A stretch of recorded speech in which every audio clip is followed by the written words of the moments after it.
Watch നിങ്ങൾ കെട്ടിയിട്ടുണ്ടെങ്കിൽ ഞാനൊരു interesting ആയിട്ടുള്ള ഒരു എക്സസൈസ് പറഞ്ഞുതരാം. ഇപ്പോൾ നിങ്ങൾ കെട്ടിയിരിക്കുന്ന വാച്ച് ഭൂരിഭാഗം ആൾക്കാർ ഇടത് കൈയിലാണ് കെട്ടാറുള്ളത്. ഒന്ന് അഴിച്ചിട്ട് അതിനെ ഒന്ന് വലത് കൈയിലേക്കൊന്ന് ആക്കുക. ഞാൻ തന്നെ ഒന്ന് ചെയ്തു നോക്കട്ടെ. ഏത് കയ്യിലാണോ മറ്റു കൈയിലേക്കൊന്ന് മാറ്റുക. ചെയ്തു നോക്കിയോ? അതോ ചെയ്തുകൊണ്ടിരിക്കുകയാണോ? എന്ത് തോന്നുന്നു? ഇപ്പോൾ ഒന്ന് രണ്ട് കാര്യങ്ങൾ നിങ്ങൾക്ക് ഇപ്പോൾ തോന്നുന്നുണ്ടാവും. ഒന്ന്, ഈ വാച്ചിന് ഇത്രയും ഭാരം ഉണ്ടായിരുന്നു, ഇത് ഇവിടെ തന്നെയാണോ കെട്ടേണ്ടത്, തിരിച്ചങ്ങോട്ട് തന്നെ കെട്ടണ്ടേ? ഞാനൊരു കാര്യം ഗ്യാരണ്ടി ചെയ്യാം, 15, 20, 30 മിനിറ്റ് നിങ്ങൾ ഈ വാച്ച് അവിടെ കെട്ടിവെക്കുക. എത്ര നേരം കഴിഞ്ഞാലും നിങ്ങളുടെ ബ്രെയിൻ നിങ്ങൾക്കൊരു കമാൻഡ് തന്നുകൊണ്ടിരിക്കും, ഇത് ഇപ്പുറത്തെ കയ്യിലേക്ക് മാറ്റാൻ പറയും. ഇത് എന്തുകൊണ്ടാണ് സംഭവിക്കുന്നത്? എന്തുകൊണ്ടാണ് പെട്ടെന്ന് എനിക്ക് ഈ വാച്ചിന് ഭാരം തോന്നുന്നത്? ഇത്ര നേരം ഇല്ലായിരുന്ന ഭാരം എന്തുകൊണ്ടാണ് ഇതൊരു ഡിസ്കംഫോർട്ട് എനിക്ക് ക്രിയേറ്റ് ചെയ്യുന്നത്? ഇതിന് പറയുന്നത് ഫെമിലിയാരിറ്റി സോൺ എന്ന് പറയും. ഈ ഫെമിലിയാരിറ്റി സോണിന് പുറത്തേക്ക് നിങ്ങൾ എന്തെങ്കിലും ചെയ്യാൻ പോയി കഴിഞ്ഞാൽ ബ്രെയിൻ വളരെയധികം അസ്വസ്ഥനാവും. അതുകൊണ്ടാണല്ലോ നമ്മൾ ഡിന്നർ കഴിക്കുന്ന സമയത്ത് നമ്മുടെ ഡൈനിങ് ടേബിളിന് ചുറ്റും 8 ചെയർ ഉണ്ടെങ്കിലും എല്ലാ ദിവസവും ഒരു ചെയർ തന്നെ ഇരുന്നല്ലേ നമ്മൾ ഭക്ഷണം കഴിക്കുക. മറ്റൊരു ചെയറിലേക്കൊന്ന് മാറിയിരിക്കാന്ന് വിചാരിച്ചു കഴിഞ്ഞാൽ അപ്പോൾ തന്നെ നമ്മുടെ ബ്രെയിൻ പ്രശ്നം ഉണ്ടാകും. കാരണം അത് ഫെമിലിയർ അല്ല. ഫെമിലിയർ അല്ലാത്തൊരു കാര്യം ചെയ്യണമെങ്കിൽ ബ്രെയിനിന് കണ്ടമാനം എനർജി കൺസ്യൂം ചെയ്യേണ്ടി വരും. ഇതിപ്പോ എന്റെ ബ്രെയിൻ ഇങ്ങനെ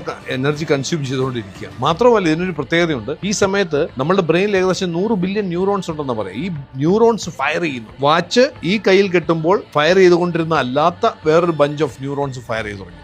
ഇത് എന്തിനാണ് ഇങ്ങനെ ചെയ്യുന്നതെന്ന് ചോദിച്ചാൽ സിമ്പിളായിട്ട് പറയുകയാണെങ്കിൽ നമ്മുടെ ബ്രെയിനിന്റെ പവർ ഒന്ന് മനസ്സിലാക്കാനും ബ്രെയിൻ എങ്ങനെ പ്രവർത്തിക്കുന്നു മനസ്സിലാക്കാനാണ്. Familiarity zone. പുതുതായി എന്തെങ്കിലും കാര്യം ചെയ്യുന്ന സമയത്ത് നിങ്ങൾക്ക് റെസിസ്റ്റൻസ് തോന്നാറ്, പുതുതായി എന്തെങ്കിലും കാര്യങ്ങൾ ചെയ്യണമെന്ന് തോന്നുന്ന സമയത്ത് അല്ലെങ്കിൽ ചെയ്യാനായി ഇറങ്ങിത്തിരിക്കുമ്പോൾ നിങ്ങൾക്ക് തടസ്സങ്ങൾ തോന്നാറുണ്ട്. ഇത് തന്നെ കാര്യം. അതുകൊണ്ട് ഇത് വലിയ പ്രശ്നമുള്ള കാര്യമൊന്നുമല്ല. ഇത് നിങ്ങളുടെ ബ്രെയിനിന്റെ ഒരു ഫീച്ചറാണ്. നമ്മുടെ ബ്രെയിൻ, മനുഷ്യന്റെ ബ്രെയിൻ പ്രവർത്തിക്കുന്ന രീതി ഇതാണ്. അതുകൊണ്ട് നിങ്ങൾ എന്തെങ്കിലും ഒരു പുതുതായൊരു കാര്യം ചെയ്യുക, പുതുതായിട്ടൊരു ഭക്ഷണം ടേസ്റ്റ് ചെയ്യാൻ തീരുമാനിക്കും, ആ സമയത്ത് നിങ്ങൾക്ക് റെസിസ്റ്റൻസ് ഫീൽ ചെയ്യുന്നുണ്ടെങ്കിൽ നിങ്ങളുടെ ബ്രെയിൻ ശരിയായി വർക്ക് ചെയ്യുന്നുണ്ട് എന്നർത്ഥം.